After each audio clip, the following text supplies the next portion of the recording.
Well, former President Barack Obama had this to say about President Trump's decision to pull the U.S. out of the Iran deal. Quote, leaving the agreement could embolden an already dangerous regime, threaten our friends with destruction, pose unacceptable dangers to America's own security, and trigger an arms race in the world's most dangerous region.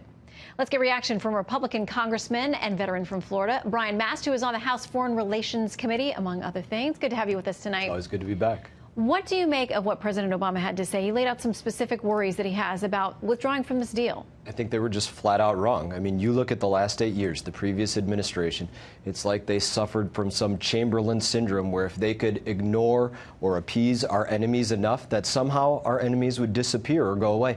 And that's simply not the truth. And after that, they were emboldened. You saw the Iranian Revolutionary Guard being on the banks of Israel there. You see what they've done in Yemen with attacking our Navy vessels, with taking our sailors hostage.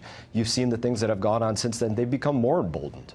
What do you make of this? Because I know that you, in your time in the Army, among other things, you're a bomb tech, but you also were trained with regard to nuclear weaponry. That's right. So what do you make of what the Obama administration says and what former Secretary of State John Kerry has been out saying? This put guardrails on them, this stopped them from moving forward, and taking away the deal takes away those protections. That's not the reality of the situation. They needed 3 things to develop a nuclear weapon. They needed the material to do it. They needed a delivery system, an ICBM or whatever delivery system to deliver to wherever they wanted, and they needed the money to do it. People should ask themselves, why is it that this is technology that the United States of America was able to develop in the 1940s? The delivery systems by the 50s and 60s, and Iran still hasn't developed it to this day. They haven't had the materials that they needed. They haven't had the technology that they've needed. They haven't had the money that they needed to go out there and develop these systems. We loosened the restrictions on them to develop those delivery systems, those ballistic missile systems.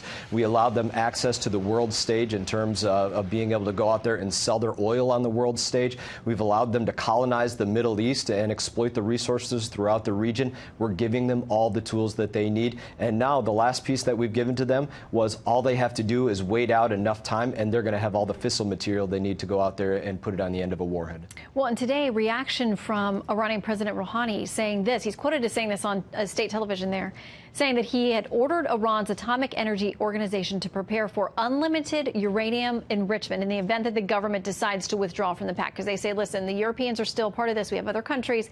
We're not leaving the pact. But if we decide to, we're ready to fire this stuff right back up.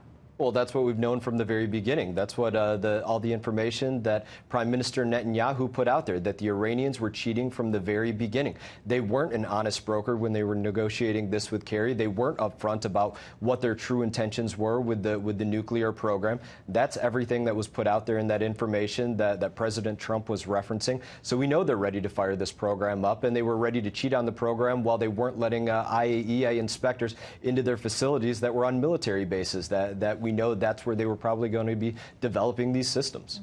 You know, many of our European allies have urged the president to stay as a part of this deal, try to better it from being still engaged with it.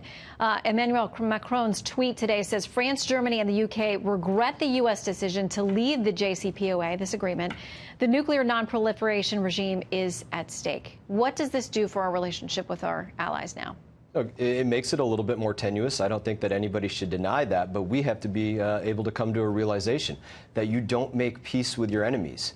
You negotiate peace with former enemies, and Iran is not any kind of former enemy. We shouldn't have been making that kind of negotiation with a nation that's willing to go out there and attack our service members on the battlefield. They were the ones that were out there in placing improvised explosive devices, lacing them with nuts and screws and bolts so that they could put holes in U.S. service members. They were the ones that were out there giving the technology to the Iraqis on explosively formed projectiles and weaponry that could rip through our up-armor Humvees. They are the ones that were out there being the aggressors. They were not a former enemy, and we shouldn't have been trying to negotiate with them.